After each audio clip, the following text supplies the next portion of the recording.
Mean Old Lion Media presents Corner Table Talk. Welcome, everyone, to Corner Table Talk. I'm your host, Brad Johnson. We explore subjects related to food plus drink plus culture. And as always, you can reach me with your comments and questions at brad@postandbeamhospitality.com. For those of you who have tuned into this podcast previously, you no doubt have heard me reference the New York Times. I have my dad to thank for the image and memory that is vividly imprinted of him in his Eames chair, classic jazz on softly and feet up. I can still see his long, slender brown fingers and the solid brass ring he wore holding the paper at its outermost edges. He was not a folder. He held the paper wide as he read it and turned the pages. I still have that Eames chair. My dad, born in 1925, is no longer here. My guest today, however, is here and very present. I first reached out to him in 2015 to give him a hard time, playfully, but with some intent. I was hoping to have him in his role at the time as the most important food editor in the country to travel to South Los Angeles the next time he was in LA to give our little restaurant a look and bring some needed exposure to the overlooked food scene in South Los Angeles. Well, that was 2015. Not only did he give us a look, not too long after, he facilitated our restaurant's inclusion in a major story by then New York Times journalist Jeff Gordinier about the growing prominence of Black restaurants and Black cuisine around the country. The article, titled "A Belle Epoque for African American Cooking," appeared on the front page of the New York Times dining out section in January of 2016. And anyone in the restaurant business can attest to the fact there is no higher level of recognition than to be featured in this paper. An extra source of pride for me was that our restaurant, Post and Beam, was featured, as I so closely associate my dad and his memory with the newspaper.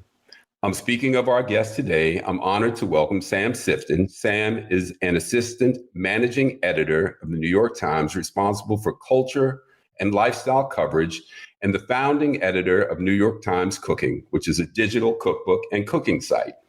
Since he arrived at the Times in 2002, Sam has served as food editor, culture editor, and national editor. He's worked as the restaurant critic and columnist for the New York Times Magazine. Sam also responds to the occasional email sent by that restaurateur who raised his hand several years ago in South LA and graciously agreed to join our podcast today. Sam, welcome. Thanks for having me. It's a real pleasure. I remember that email that you sent. Well, I remember joking back with you that like the Times doesn't review restaurants south of the 10. But of course, that was just a joke. And it was a thrill to get Jeff out there to do that story. Yeah, no, it was really, really meaningful for us. So I kick things off with short order questions. Shouldn't tax you too much. So tell me, what is your footwear of choice these days? What are you wearing on your feet, man? Oh, wow. Pandemic's changed everything. I'm out of hard shoes. Right before the pandemic, or I guess a few months before the pandemic, I had some work in Australia, and I was down in Australia, and I got these beautiful R.M. Williams slip-on boots, like Beetle boots, classic, beautiful shoes. Haven't worn them in a year and a half. I'm just like, I'm in my Crocs half the time. I'm in my Vans half the time. If it's a special occasion, I might put on my AF1s, but hard shoes I have not visited in a year and a half. I got a wedding coming up this weekend though, so I'm going to get those R.M. Williams on and hope for the best. I'm sure your feet aren't mad at comfort for a change. So no. Yeah. Sam, describe a perfect Sunday morning. So I had a perfect Sunday morning this last Sunday, and this is no knock on my children, whom I love to pieces, to the moon and back. But one of them's in college now, and the other one's on her way to college. And so we had this last Sunday a dress rehearsal of The Empty Nest, my wife and I. And we arose at a decent hour. We grabbed the dog and put her in the truck, and we drove from our home in the Red Hook neighborhood of Brooklyn into Flatbush, and we picked up some doubles at a Trinidadian restaurant that we like on Flatbush Avenue. We ate them in the truck with the dog. We went to Prospect Park, and we took about an hour and a half walk through the park, just the two of us and the dog. And I thought to myself, I don't think I've done this in my adult life. Spent this much kind of quality time with my wife and my dog on a Sunday morning. And it was just glorious. It was good food followed by a good walk with a person I love. And for those couple hours, I didn't miss the kids at all. That sounds like a great off-Broadway play, a dress rehearsal for the empty nest. Yes. That's part one, what you describe. I'm sure there'd be a little more drama down the road, but perfect. I can envision that completely. Sam, your favorite journey? Ooh, I love a journey.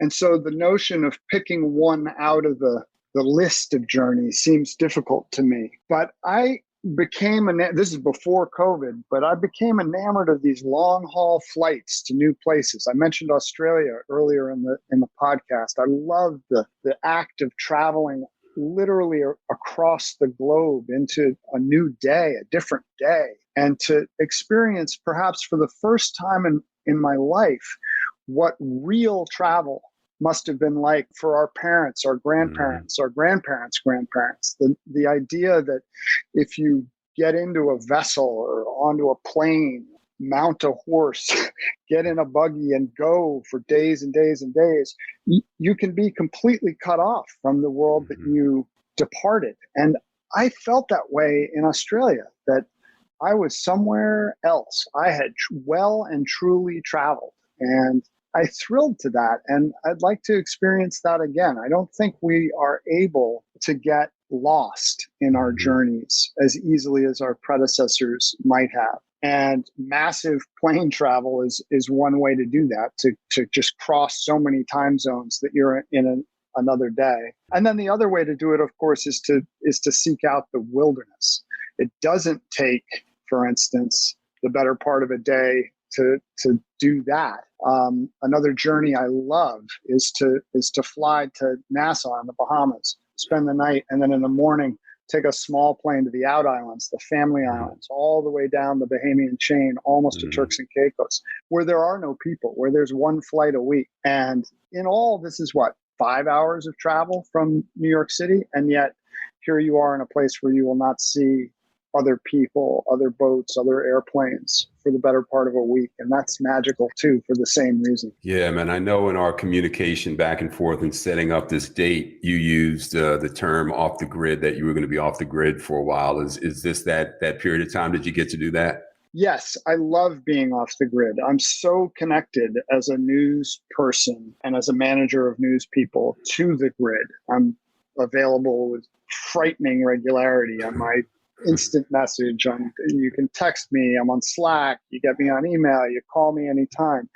And working hard to put myself in a position where there are no signals, where you simply cannot get onto email or onto Slack or onto the internet at all, is a kind of secret joy for me. And I treasure it when I get the chance. I can imagine. What a sanity saver that must be. So finish this sentence for me, Sam. I have little patience for...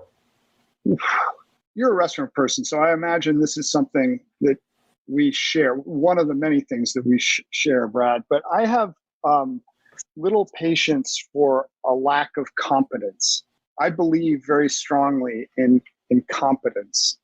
It's the thing I treasure most in my friends, is the ability to get stuff done and be able to do things. And I do get irritated by a lack of competence. It frustrates me sometimes. I don't know if that answers your question. It completely does. My head goes right to, I've got to do it myself. If you can't get it done, not only do I have to replace you, but in the interim, I have to do it myself. There's a wonderful scene in a newspaper movie called The Paper, a Ron Howard film starring Michael Keaton. And there's an editor on the desk in the newsroom in that movie who's constantly asking Keaton for a synonym for a word or how to phrase something. And eventually Keaton just pushes him out of his chair and says, "I'll do it myself."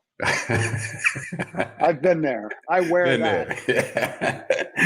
All right, last one of these, Sam. So who past or present would you most like to host at an intimate dinner party? And if you're cooking dinner, what are you making? I'm going for the tearjerker here, Brad, because one of the things that I would like to do in this moment, in this conversation with you, is I would like to have dinner with our fathers. Because I sense in our communications over the years and in the stories that we've told about both of those men that they would get along. And you know, I don't have my dad anymore. You don't either. I think it would be kind of cool to bring them together. I have some ideas for a menu there, but I kind of imagine they would prefer a restaurant meal. But if not, I have a recipe that I got from Tony Tipton Martin that's been on heavy rotation for nice nights during the pandemic for essentially for pork chops in a kind of lemony caper gravy. It's like a highbrow smothered pork chop situation with some rice and green beans, a couple nice glasses of wine, talk about the old days in New York. I think that would be cool. I'd learn a lot. I bet you'd learn a lot too. All right, Sam, I have to take a deep breath on that one, man. Thank you for that illustration. I was right there with you. So thank you. And on that note, you know, there's so much I want to cover with you, including both of your books, See You on Sunday and Recipe, No Recipe. But first, you know, along the lines of what you just discussed, we share a few things in common. Back in the 60s, as you know, your dad shopped at Paul Stewart. And as I recall, you telling me he bought hats there. My dad was the first Black salesman at their downtown men's store. And I'd like to think maybe that he sold your dad a hat.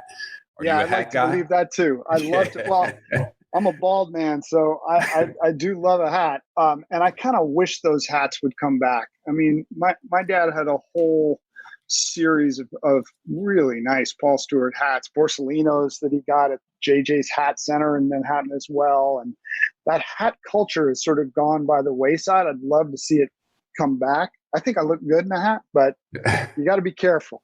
Got to be careful. Hat's a tough look in 2021.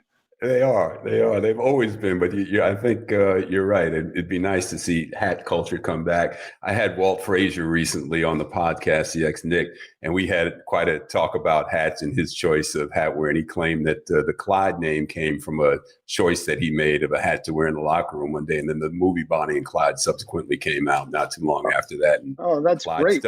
One of my early sneaker memories, of course, was the Puma Clyde, which was just a fantastic, still made, and just a great shoe. Might have to get some Clydes in honor of him. Yeah, it's true. So, Sam, your folks very accomplished. Your dad was a senior district judge, I think, in the federal court system, and your mom was a senior vice president and a publishing executive and an author. Your grandfather was a well-known theologian, and your grandmother, also an author, was the founder of the Barnard College Department of Religion. I mean, Sam, okay, you went to Harvard, magna cum laude, author, blah, blah, blah, New York Times, blah, blah, blah. When you got to make something of yourself here, man. You got a lot of pressure on you. A lot of pressure on me, man. A lot of pressure. I try not to think about it too much. Can you share a little bit, Sam, of what life was like in the Sifton household growing up? Sure. I grew up in Brooklyn. My dad was, as you said, a judge in the Eastern District of New York, which is Brooklyn, Queens, and half of Long Island. My mother was a book editor and worked in Manhattan. And the memories that I have of childhood, this is a marriage that ended in divorce, by the way, but the happy memories that I have of childhood involved a lot of traveling around the city in pursuit of food. We would pile into this rattletrap hoopty station wagon that my dad unwisely purchased in the 70s when all the cars were lemons. And we would drive around just on missions to get cold cuts from this particular place in Yorkville on the Upper East Side, bread from the Italian market in Little Italy. He had a particular ginger beer that he liked that you could only get in Crown Heights in Brooklyn. We would get hams here, vegetables there. And I didn't realize that this was an education in food that was happening to me at the time, but it really was. It gave me an appreciation for the breadth of New York City the diversity of New York City in both its population and in its culture and in its food. And it was a big part. Like I don't remember the rest of the family meals. I know we ate dinner together most nights, but the ones I really recall with joy are the weekend ones that came as a result of driving around and looking for food and bringing it home. Yeah, I can relate to that, man. I know my dad had a croissant place called Dumas. Do you remember Dumas croissant on the east side? And yes, the almond croissant, that was our Sunday morning ritual. We would run across the park and sit there and have our almond croissants. And I would feel so sophisticated sitting there with my father having that for breakfast on Sunday. So aside from the our New York connection, Sam, we both, from what I've gathered in reading up about you a bit, aside from our New York connections, I think we both share a love of New England. Mine, Martha's Vineyard and UMass, you having visited Maine every summer since you were a kid, and that school you went to at Cambridge, whatever it's called, Harvard, I think.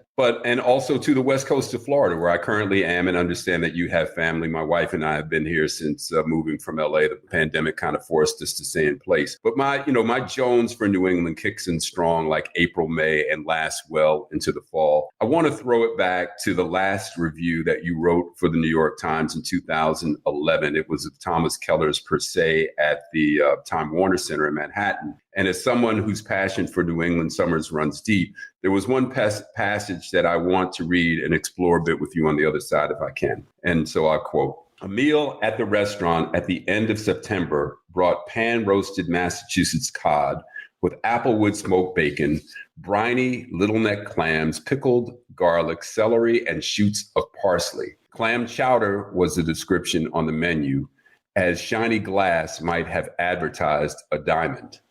The cod had a sweetness beneath its crisp, salty exterior that was distinct from that of the clams, which claimed the texture of the bacon. It was a pure distillation of autumn east of the Bourne Bridge, a hopper painting made edible, seafood squared." And you awarded them 4 stars, the Times' highest rating. Sam, there's so much packed into that paragraph, and you sent me down a very nostalgic, ultimately melancholy Edward Hopper Google search. I mean, the Bourne Bridge, and there was a Howard Johnson's at the end of that Bourne Bridge. That's right. I can remember driving all night with my folks from New York City, and the sun would just be coming up, and we'd start to roll the windows down and smell that salt air. I mean, can you give me a little bit of a take from your perspective on New England summers? What's that draw? What just resonates with us so much about this imagery?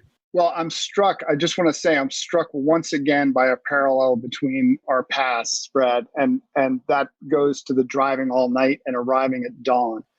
My dad did that a lot with us when we were little kids, packing 3 kids into the car with his wife and all this stuff, and then driving up to Maine and leaving so early in the morning that we would arrive as the sun was coming up. And yes, roll down the windows to smell that salt air and smell those pine trees. And it changed me every summer to experience that. And I remember the reverse as well, which would be I'd stay with my grandmother who lived in Bailey Island in Casco Bay.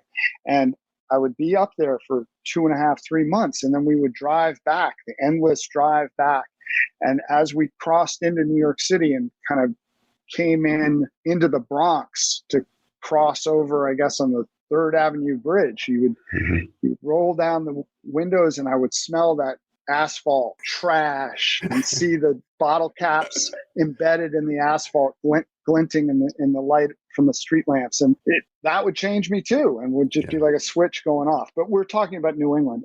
And I think the experience of being in that crisp ocean air and eating food that comes from that place, so clams from those mud flats, fish from those weirs, corn from those fields, tomatoes from those plants on the front porch or what have you, describes for me immense happiness. And it describes it that way wherever in that region I am. I had the great luck recently to be on your beloved Martha's Vineyard, where I had not spent a ton of time, and had that very experience of eating those briny clams. I was looking down onto Vineyard Sound from my host's house, and I thought, this is perfect.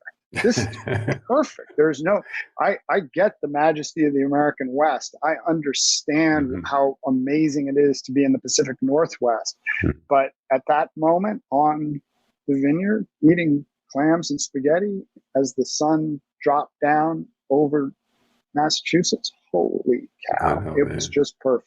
I know. I apologize for continuing to self-relate, but two things just popped vividly in my mind. And one was the last time I was on the vineyard with my son, sitting on a lobster trap, eating just clams on the half shell. And I could not have been in a happier place. And then the memory of pulling off of the West Side Highway onto 96th Street and Broadway with my father as we arrived back in the city from Martha's Vineyard, and rolling down the windows and hearing those sounds and smelling those smells and saying, we're back.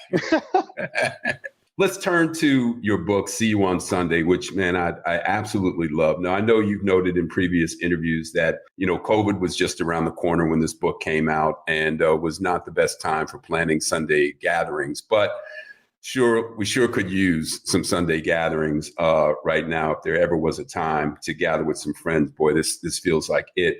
I wanted to read a passage from it, Sam, and just have you comment if you would. So you wrote, quote, "People are lonely. They want to be a part of something, even when they can't identify that longing as need. They show up, feed them. It isn't much more complicated than that. The point of Sunday dinner is just to have it. Even if you don't particularly like entertaining, there is great pleasure to be had in cooking for others, and great pleasure to be taken from the experience of gathering to eat with others. Sunday dinner isn't a dinner party. It is not entertainment. It is just a fact, like a standing meeting or a regular touch football game in the park.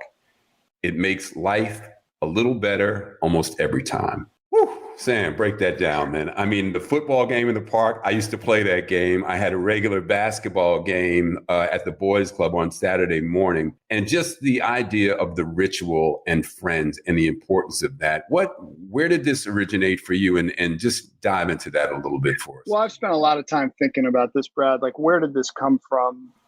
Did it come from the family business of working in churches? Maybe it did. I certainly honed a lot of the recipes that are in See You on Sunday in church parish halls, cooking in my buddy John's church in Greenpoint, Brooklyn.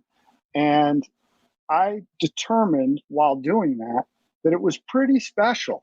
This thing that was happening where I was cooking for strangers, for friends as well, but friends and strangers, and providing a meal where there hadn't been a meal, and observing how that meal affected those who consumed it, this literal fellowship of the table. And I thought, well, gosh, we ought to bring that into our lives more often. We do it. Most Americans do it once a year at Thanksgiving, either as a host or as a guest. We sit down in large groups and consume food and share the meal and ourselves. But what if we did it more regularly than that? What if we did it where it was just this thing that happens and anyone can come? And I tried that.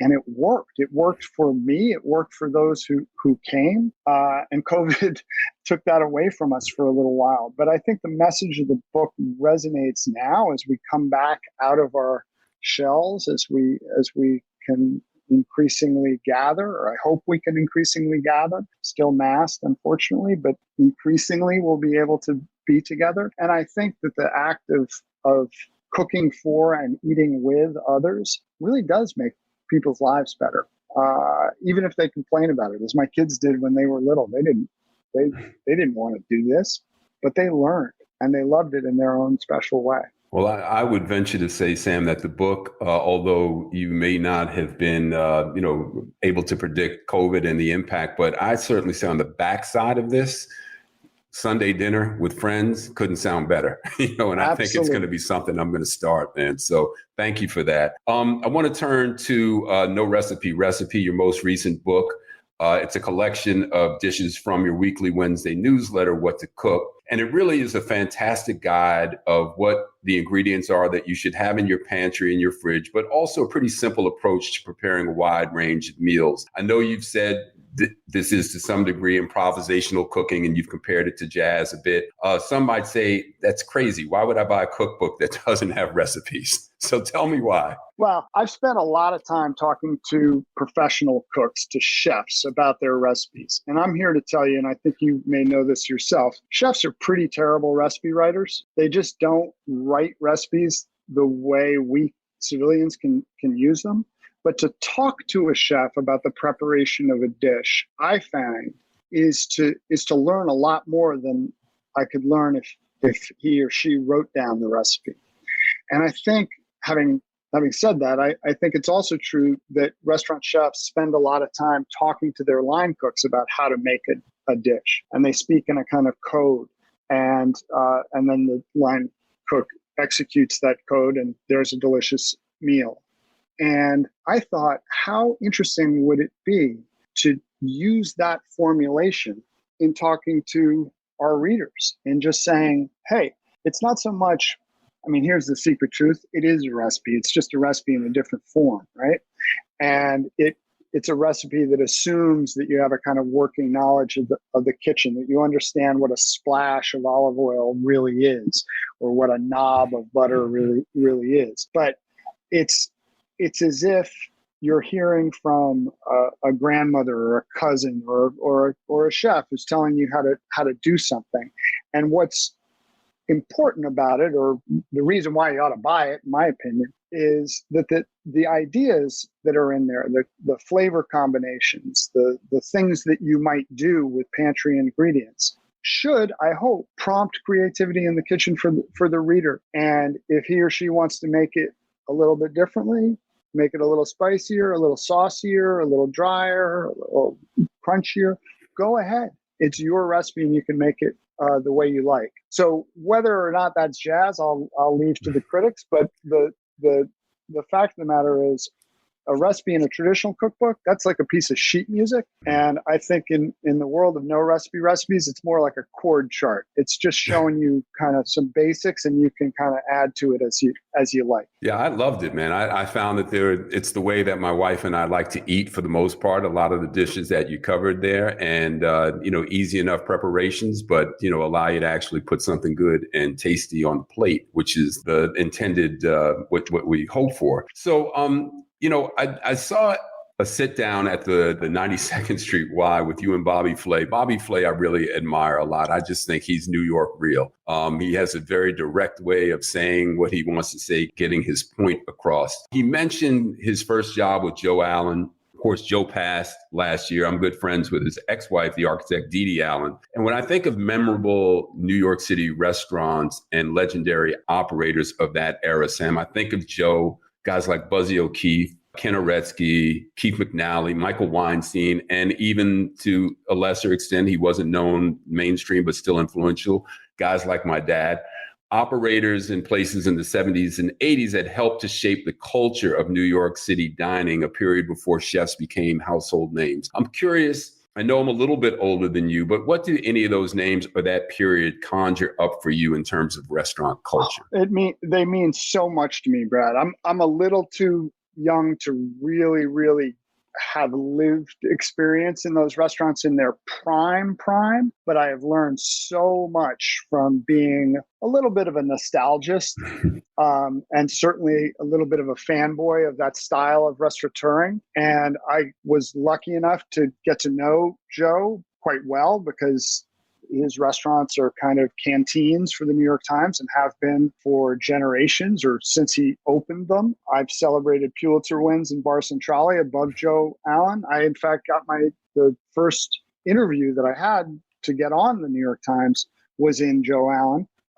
I've spent time with producers in Orso next door. That whole scene captivates me. And I love the way it seemed to emanate from Joe, who was just that guy sitting at the bar drinking a Heineken and reading the paper. I love it in Ken Oretsky as well, at Oretsky's Patroon, to see this guy who looked like he just walked out of Paul Stewart, who's an operator, and to see how he runs that restaurant and has been able to run that restaurant through thick and thin has been amazing. Buzzy O'Keefe, I grew up in Brooklyn Heights, so his founding of that restaurant in what was a wasteland of a neighborhood when he built it, to see how it flourished and continue to flourish over time is really something. And I love the River Cafe. I don't think the River Cafe food is the greatest in the world. It's certainly not revolutionary at this point, but the experience of being waited on, let's say by Buzzy or someone trained by Buzzy as the sun is going down over glittering Manhattan, that's really special. And it's something that a celebrity chef can't deliver.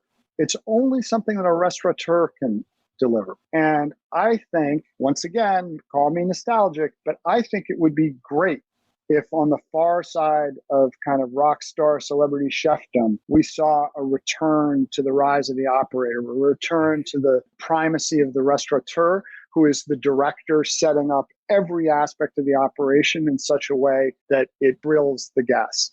Well, and at the risk of self-promoting, I couldn't agree more as an operator. So I want to bring this back to where we started, Sam. We're winding down here too soon, but that's the way it is. In light of the raised awareness around privilege, diversity, and inclusion, I want to bring this back to how you and I met, and of course, jokingly, you said, we don't review restaurants south of 10. When I went to open Post and Beam in 2011, I looked at Los Angeles Magazine, who had done a food map from downtown to Manhattan Beach and dots where various restaurants of note were.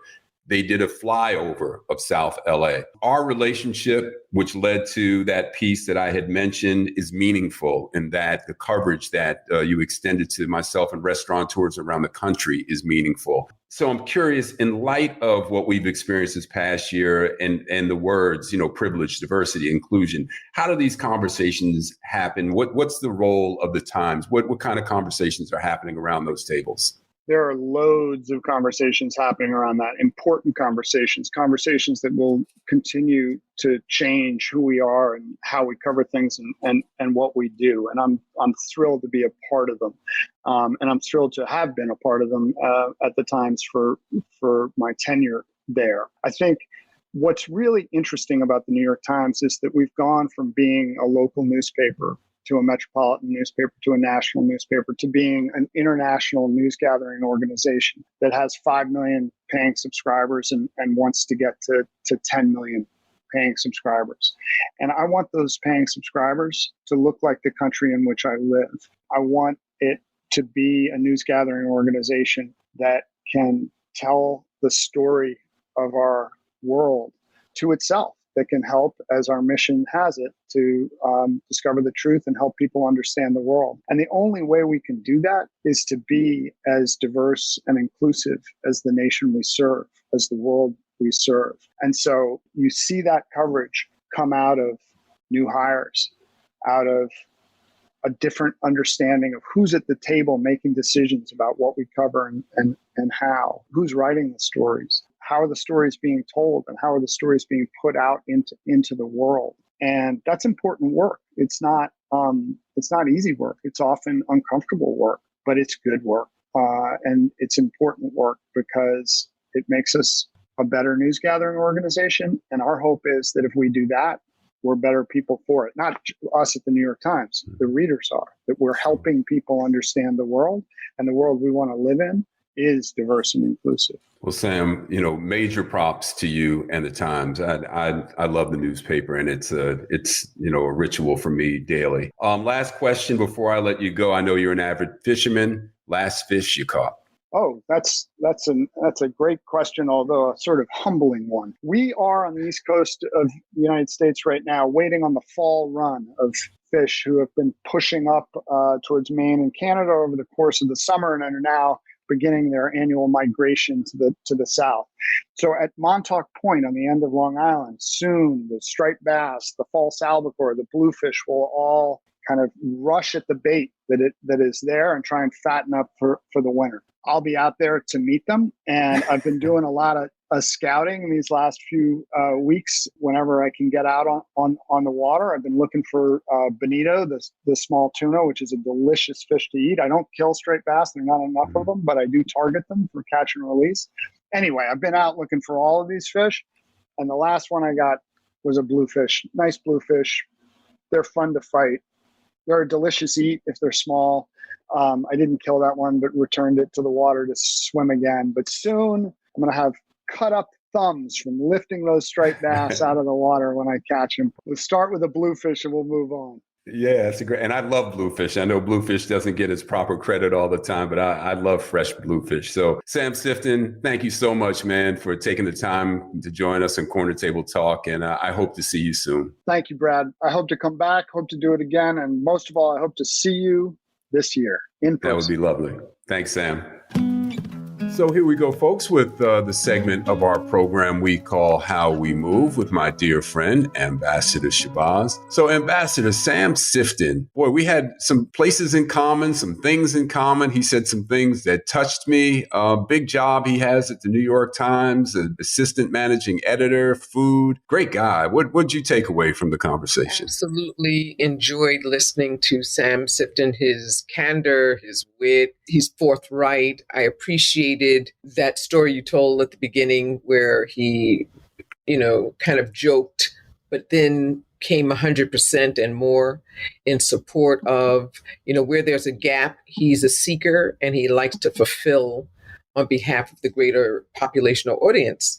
For himself as well, I love that he's just as interested in finding out the answers for food, culture, music, lifestyle, age gaps, songs and lyrics that he referenced, and the journeys and histories of how food navigates. And listening to the two of you, who may not have known each other for a long time, you could have, a little age gap, a little couple of blocks, a borough or two, and yet paths must have crossed a million times just based on the visuals that you each gave were so verbatimly similar and wonderful. I loved when he referenced your dad and his dad as the opportunity to fellowship, break bread with someone here or gone.